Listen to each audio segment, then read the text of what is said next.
Bonjour à tous et bienvenue à la 5e vidéo de cette série consacrée à l'unité d'enseignement mécanique du solide indéformable.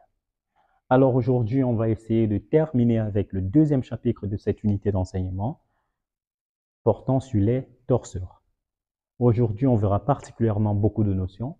On verra ce que c'est un point central, ce que c'est un axe central pour un torseur.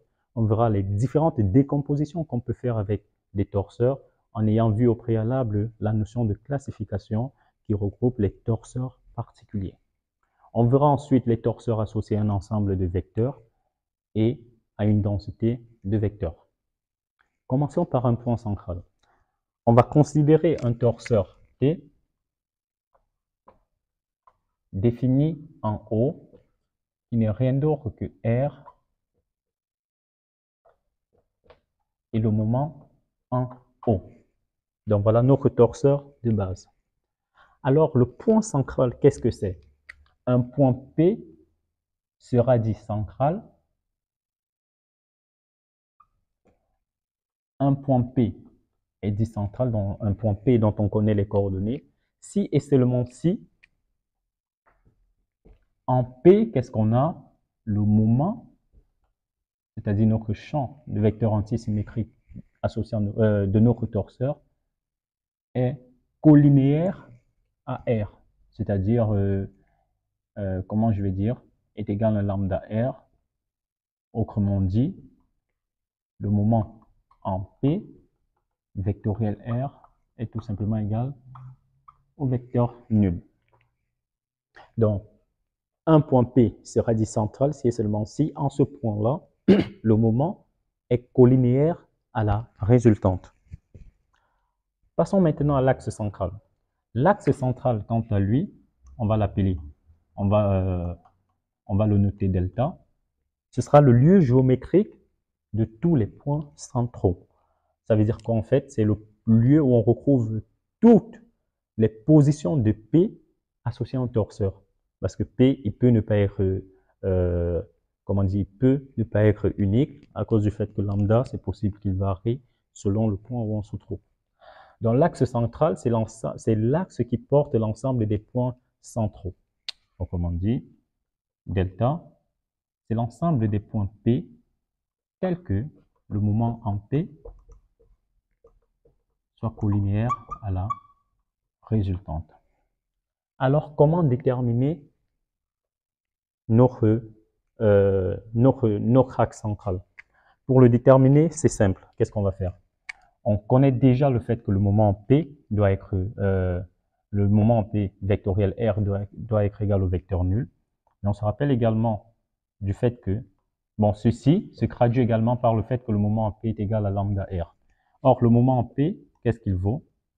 Le moment P est égal au moment en haut, parce que notre torseur de base est défini en haut, donc on aura le moment en haut, plus R vectoriel OP. Ce que nous, on va essayer de chercher, c'est l'ensemble des positions de P, tout simplement. Donc, on va chercher à isoler OP. Donc, qu'est-ce qu'on peut faire? On sait que ceci est égal à lambda R. Ça veut dire que je peux avoir lambda R qui est égal au moment qui m'est donné, moment en haut, plus le R vectoriel OP. Ceci revient à avoir quoi? J'aurai lambda R moins M en haut qui sera égal à R vectoriel OP. Autrement dit, OP vectoriel R est encore égal à moment en haut moins lambda R. Maintenant, comment, à partir de ceci, je peux retrouver l'expression de OP? Bon, déjà, lambda, il peut varier, comme on l'a dit, mais on peut déterminer en fait l'expression de lambda. Qu'est-ce qu'on peut faire? C'est simple. Pour trouver l'expression de lambda, vous voyez ce vecteur, on sait qu'il est, ce vecteur, il est comment? Il est perpendiculaire à OP et à R. Ça veut dire que si je veux retrouver l'expression de lambda, j'aurais simplement à dire quoi? Je peux faire un produit scalaire avec R.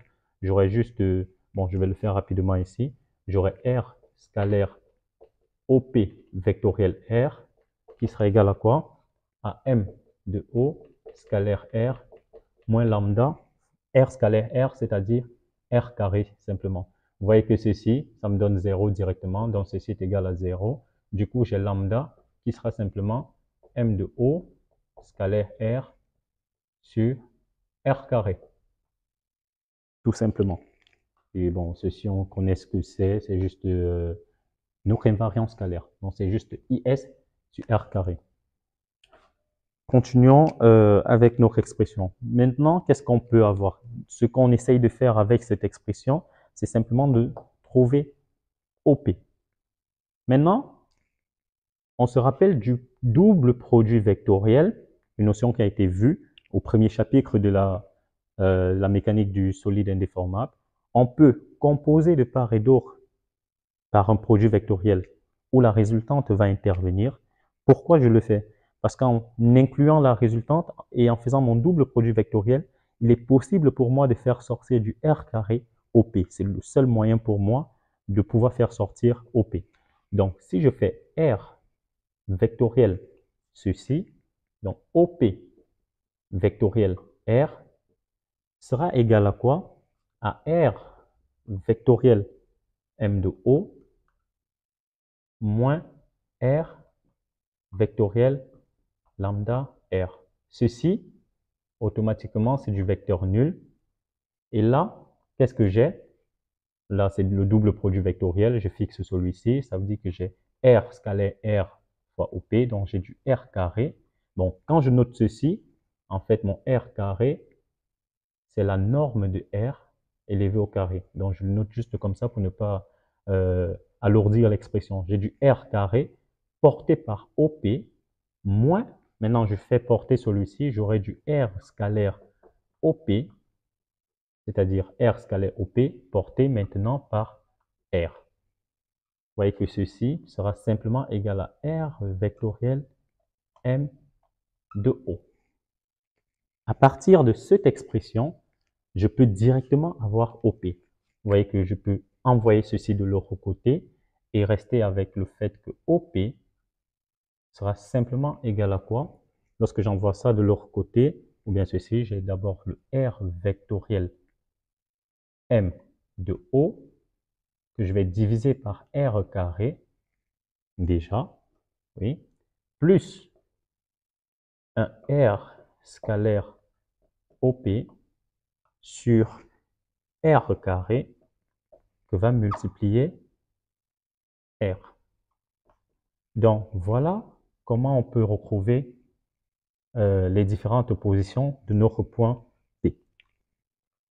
Donc, ceci peut nous permettre de retrouver l'équation cartésienne ou bien une équation qui décrit notre axe central. Donc là, vous voyez que ceci, ça peut être, généralement, vous allez voir dans certains documents, on peut appeler ce facteur alpha. C'est pour ça que vous allez voir, on peut mettre OP est directement égal à OP0, ou bien oui, OP0 plus un alpha R. Alpha, c'est ceci, qui est encore appelé le pas de notre torseur. Donc ça peut appeler le pas de notre torseur. Oui, je pense que c'est comme ça qu'on l'appelle. Donc là, on a OP qui est égal à OP0 plus alpha R. Ceci est considéré comme notre OP0. C'est un truc qui est facilement calculable lorsqu'on a l'expression de notre torseur. Alors, pour déterminer l'axe, pour déterminer l'axe central, delta sera l'axe qui passe dans axe passant par P0 et parallèle à R, ou du moins collinéaire à L.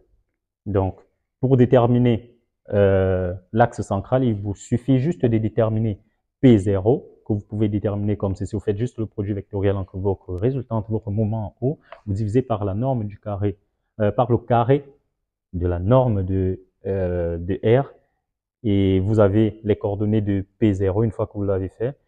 Vous utilisez vous dites simplement, vous pouvez le dire, hein, vous pouvez dire qu'il passe par P0 de coordonnées telles et diriger suivant R, tout simplement. Mais il est possible avec des petites méthodes mathématiques dont on connaît bien de remonter à l'expression cartésienne. Donc voilà ce qu'il en est de l'axe du point central et de l'axe central.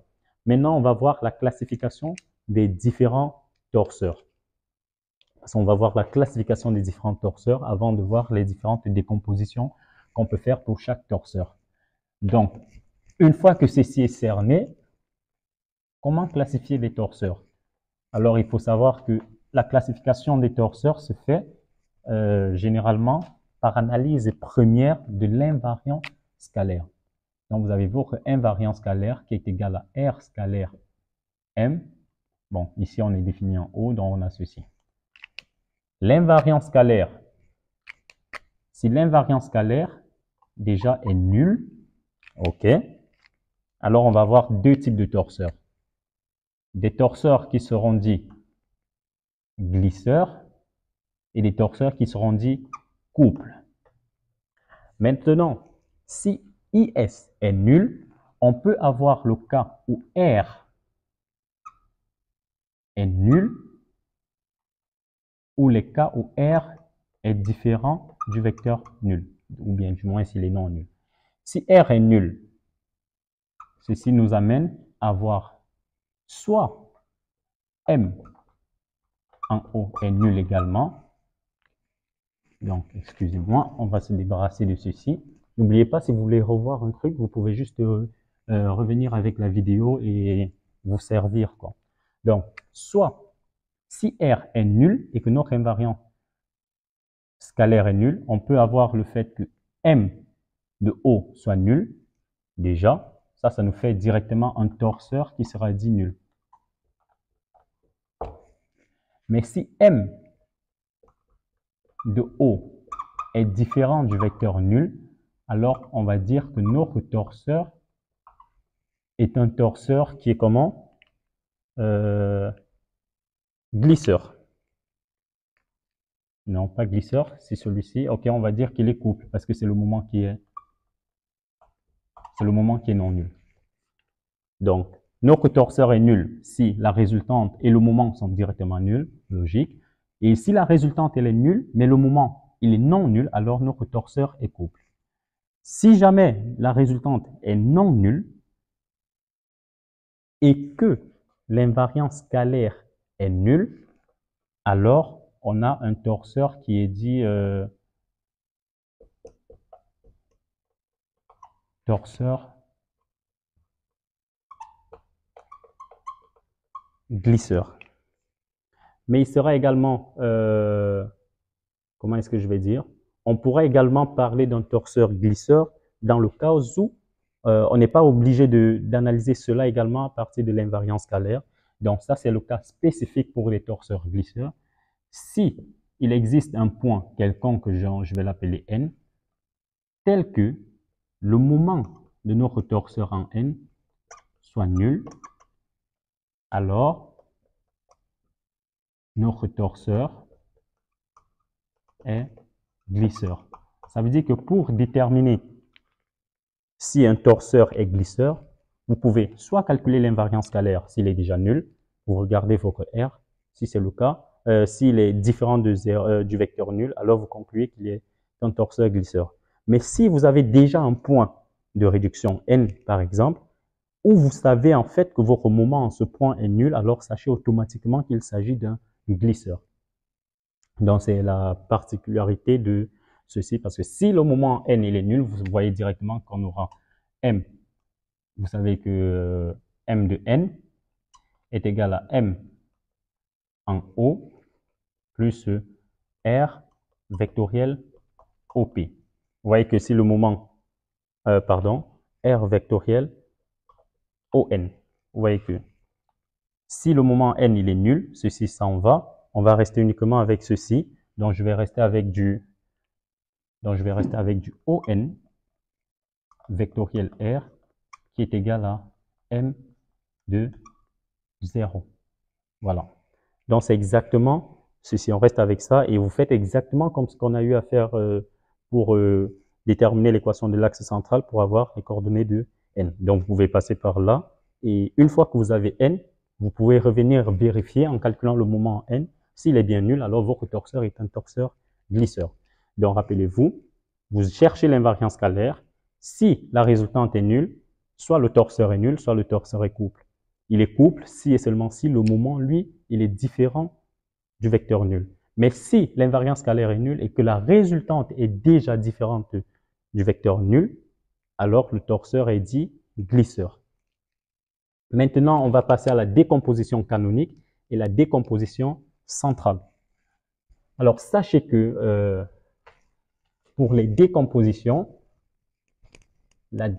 tout torseur, là je parle premièrement, bon c'est pareil, hein, c'est pour les deux, tout torseur quelconque, parce qu'il y a des torseurs quelconques qui ne sont ni couples, ni glisseurs, ni nuls, et non nuls, parce qu'ils ne sont ni nuls, ni glisseurs, ni couples. Pour ces torseurs quelconques, donc on va prendre un torseur que nous avons là, qui est déjà quelconque, on peut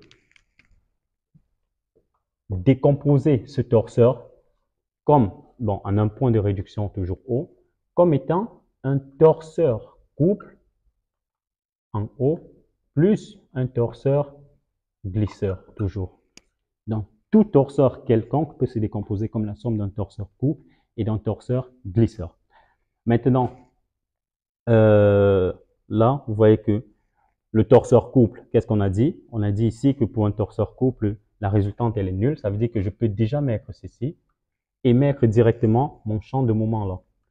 Là, je suis sûr que ça, c'est un torseur couple.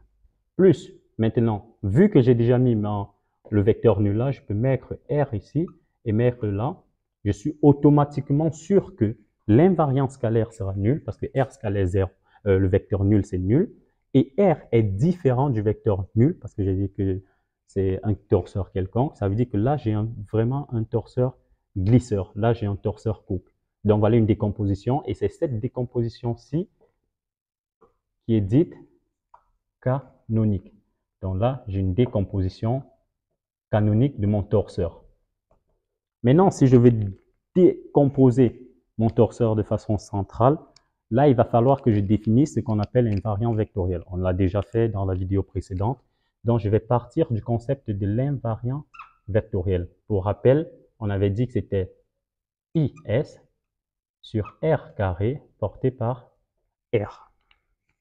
Alors, que dit la décomposition canonique? La décomposition canonique nous dit juste que tout torseur quelconque, défini en un point O, peut se décomposer comme un torseur couple, bien sûr, pareil, plus un torseur glisseur. Maintenant, le torseur couple, comment on va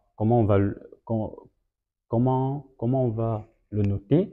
Alors, le torseur couple sera, on aura le vecteur nul là, et pour le champ, on aura l'invariant vectoriel. Ça, on est sûr que, bon, comme la résultante, elle est nulle, on est dans ce cas, et le moment, il est non nul, donc on a un torseur couple, parce que IS qui est 0, ça, scalaire ça, c'est directement égal à 0. Donc là, nous avons notre torseur couple, et maintenant, du côté du torseur glisseur, on aura notre résultante qui sera là, la même. Maintenant, à la place du moment, on aura le moment en haut moins l'invariant vectoriel. Mais là, on va se demander, mais pourquoi on dit que ce torseur, lui, il est glisseur? Il est glisseur pourquoi? Parce qu'il va satisfaire la deuxième condition. Bon, bien directement, on peut faire avec... oui, on peut utiliser cette vérification pour le faire. Donc, il faudrait juste que l'invariance scalaire soit nulle, vu que notre R est déjà différente du vecteur nul. Alors, pour ça, on va le démontrer rapidement. Démontrons que pour celui-ci, l'invariance scalaire est nulle. Donc, on va simplement calculer l'invariance scalaire. On a l'invariance scalaire qui sera égale à R scalaire, j'ai M de O, moins IV. Ceci va me donner R scalaire M de O, moins R scalaire, je remplace IV par son expression, qui est IS sur R carré porté par R.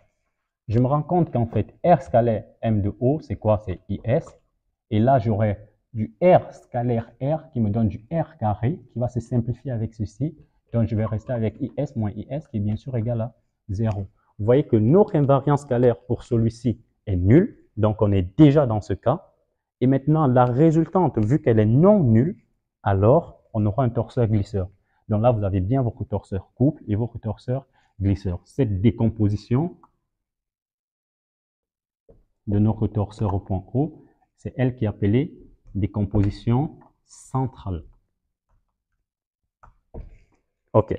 Donc, on a déjà vu tout ce qui est classification et décomposition de torseurs. Maintenant, on va passer au dernier volet, qui sont les torseurs associés à un ensemble de vecteurs ou à une densité de vecteurs. Donc, on peut vous donner dans certains exercices un ensemble de vecteurs et on vous demande de déterminer le torseur associé à cet ensemble de vecteurs. Donc, vous pouvez avoir des vecteurs, je ne sais pas, disons V1, V2, jusqu'à Vn. Et on vous demande, donc vous avez tout concernant ces vecteurs et vous avez leur point d'application, disons A1, A2, AN. Alors, le torseur associé à cet ensemble de vecteurs ne sera rien d'autre que R, bon, R et M. On va dire R et M en haut, bien sûr, ok. Sachant que R sera égal à la somme de tous les vecteurs. Donc, j'aurai la somme des VI, pour I allant de 1 à N. Donc, je vais sommer tous mes vecteurs. Et le moment en haut sera la somme des moments de tous ces vecteurs. Or, ces vecteurs, vous voyez que c'est des vecteurs qui sont définis en des points. Ça veut dire que j'aurai en fait la somme sur I allant de 1 à N des O à I vectoriel V.